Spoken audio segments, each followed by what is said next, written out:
প্রিয় দিনী ভাই ও বোনেরা, আপনি কি জানেন আমাদের প্রিয় নবী হযরত মুহাম্মদ সাল্লাল্লাহু আলাইহি ওয়াসাল্লামের বয়স যখন মাত্র 12 বছর, তখনই একজন খ্রিস্টান পাদ্রী তাকে দেখে চিনে ফেলেছিলেন যে তিনি হতে যাচ্ছেন এই বিশ্বজাহানের শেষ নবী। শুধু তাই নয়, সৃষ্টির প্রতিটি জড়বস্তুও সেদিন তাকে চিনেছিল। আজ আমরা আর রাহিকুল মাকতুম বইয়ের পাতা থেকে জানবো সেই অলৌকিক ও সত্য ঘটনাটি। ভিডিওটি 1 সেকেন্ডও স্কিপ না করে শেষ পর্যন্ত দেখুন, কারণ আজকের এই ঘটনা আপনার ঈমানকে আরো মজবুত করে তুলবে ইনশাআল্লাহ।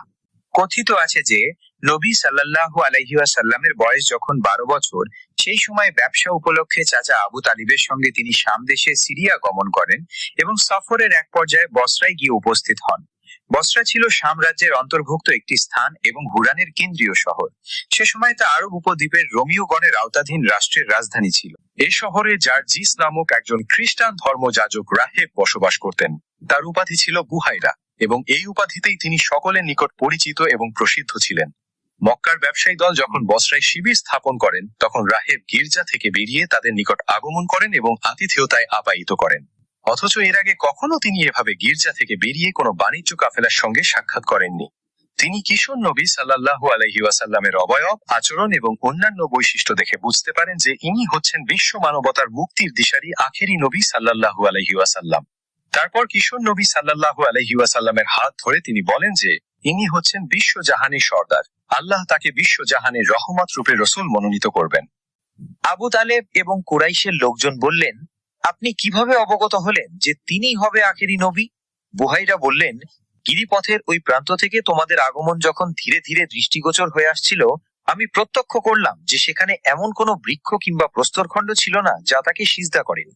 এ সকল জিনিস নবী রাসূল ছাড়া সৃষ্টিরাজির অন্য কাউকেও কখনো সিজদা করে না। অধিকন্ত মোহরে নবুয়াত দেখেও আমি তাকে চিনতে পেরেছি।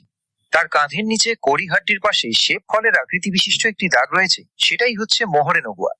আমাদের ধর্মগ্রন্থ বাইবেল সূত্রে আমরা এই সবকিছু অবগত হতে পেরেছি।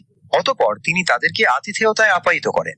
এরপর বুহাইরা আবু তালিবকে বললেন, একে সঙ্গে নিয়ে আর বিদেশ ভ্রমণ করবেন না, শীঘ্রই একে দেশে ফিরিয়ে নিয়ে যান, কারণ এর পরিচয় অবগত হলে ইহুদি ও রোমানরা একে হত্যা করে ফেলতে পারে।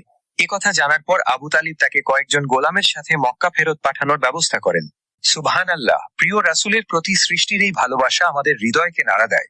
এই সুন্দর ও ঈমানী ঘটনাটি যত বেশি মানুষের কাছে পৌঁছাবে, ততই উম্মার কল্যাণ হবে। একটি ইসলামিক ভিডিও মানুষের হৃদয়ে তখনই পৌঁছায় যখন আমরা তা অন্যের সাথে শেয়ার করি। তাই অবহেলা না করে সওয়াবের নিয়তে ভিডিওটি এখনই আপনার বন্ধু ও পরিবারের সাথে শেয়ার করুন। কে জানে, হয়তো আপনার একটি শেয়ারের কারণে কোনো ভাইয়ের ঈমান তাজা হয়ে উঠতে পারে। কমেন্টে অবশ্যই সুবহানাল্লাহ লিখবেন এবং এইরকম আরো ইসলামিক ভিডিও পেতে আমাদের চ্যানেলটি সাবস্ক্রাইব করে পাশেই থাকবেন। আল্লাহ আমাদের সবাইকে প্রিয় নবীজির সুন্নাহ অনুযায়ী জীবন গড়ার তৌফিক দান করুন। আমিন।